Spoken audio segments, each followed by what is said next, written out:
आज हम आपको लाल बहादुर शास्त्री की कुछ अनसुनी कहानियां बताने जा रहे हैं। क्या आपको पता है कि लाल बहादुर शास्त्री का असली नाम था लाल बहादुर श्रीवास्तव? जब वह 12 साल के थे तब उन्होंने श्रीवास्तव नाम त्याग कर दिया था, क्योंकि वह कास्ट सिस्टम के बिल्कुल खिलाफ थे। लाल बहादुर शास्त्री का जन्म 2 अक्टूबर 1904 को उत्तर प्रदेश के मुगलसराय में हुआ था। उनके पिता एक स्कूल शिक्षक थे। जब लाल बहादुर शास्त्री केवल 1.5 वर्ष के थे तभी उनके पिता का देहांत हो गया था। एक जवान सत्याग्रही। स्वतंत्रता की लड़ाई में शास्त्री जी ने मरो नहीं मारो का नारा दिया, जिसने पूरे देश में स्वतंत्रता की ज्वाला को तीव्र कर दिया। 1920 में शास्त्री जी आजादी की लड़ाई में कूद पड़े और भारत सेवक संघ की सेवा में जुड़ गए। यह एक गांधीवादी नेता थे जिन्होंने संपूर्ण जीवन देश और गरीबों की सेवा में लगा दिया। शास्त्री जी सभी आंदोलनों एवं कार्यक्रमों में हिस्सा लिया करते थे, जिसके फलस्वरूप कई बार उन्हें जेल भी जाना पड़ा। इन्होंने सक्रिय रूप से 1921 में असहयोग आंदोलन, 1930 में दांडी यात्रा एवं 1942 में भारत छोड़ो आंदोलन में महत्वपूर्ण भागीदारी निभाई। स्वतंत्र भारत के नेता। स्वतंत्र भारत में यह उत्तर प्रदेश की संसद के सचिव नियुक्त किए गए। शास्त्री जी की काबिलियत को देखते हुए इन्हें जवाहरलाल नेहरू की आकस्मिक मौत के बाद प्रधानमंत्री नियुक्त किया गया। अचानक ही 1965 में 7:30 बजे पाकिस्तान ने भारत पर हवाई हमला कर दिया। इस परिस्थिति में राष्ट्रपति सर्वपल्ली राधाकृष्णन ने बैठक बुलवाई। इस बैठक में तीनों रक्षा विभाग के प्रमुख एवं शास्त्री जी सम्मिलित हुए। विचार विमर्श के दौरान प्रमुखों ने लाल बहादुर को सारी स्थिति से अवगत कराया।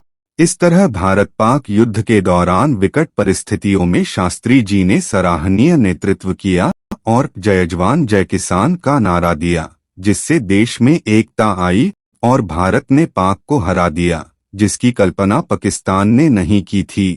कहानी एक समय की बात है जब लाल बहादुर शास्त्री भारत के गृह मंत्री हुआ करते थे। तब वह कोलकाता की फ्लाइट के लिए जा रहे थे। साथ ही में दिल्ली के कमिश्नर उनके पास थे। रास्ते में जाते वक्त शास्त्री जी को बहुत ट्रैफिक मिला। शास्त्री जी फ्लाइट छूटने की चिंता में थे। उन्हें देखकर पुलिस कमिश्नर ने कहा, शास्त्री जी बहुत आसान है, हम आपको एयरपोर्ट पहुंचा देंगे। कैसे? मैं सायरन के साथ गाड़ी को आगे बढ़ा दूंगा। हम आपको 10 मिनट में एयरपोर्ट पहुंचा देंगे, नहीं तो आपको 1 घंटा ट्रैफिक में लग जाएगा। नहीं, मैं तो 10 मिनट में एयरपोर्ट पहुंच जाऊंगा, लेकिन यहाँ 10,000 लोगों का एक घंटा बर्बाद हो जाएगा और मैं 10,000 लोगों के 10,000 घंटे बर्बाद नहीं होने दूंगा। कहानी 2। जब लाल बहादुर शास्त्री के बेटे Anil Shastri Saint Columbus School में जाते थे, तब एक दिन अनिल के स्कूल में पेरेंट्स टीचर मीटिंग थी। पेरेंट्स मीटिंग के लिए लाल बहादुर शास्त्री जी स्वयं गए। जब शास्त्री जी की गाड़ी उनके स्कूल के सामने खड़ी हुई, तभी सिक्योरिटी गार्ड उन्हें देखकर चौंक गया। गार्ड तुरंत अंदर भागकर प्रिंसिपल को बुलाया।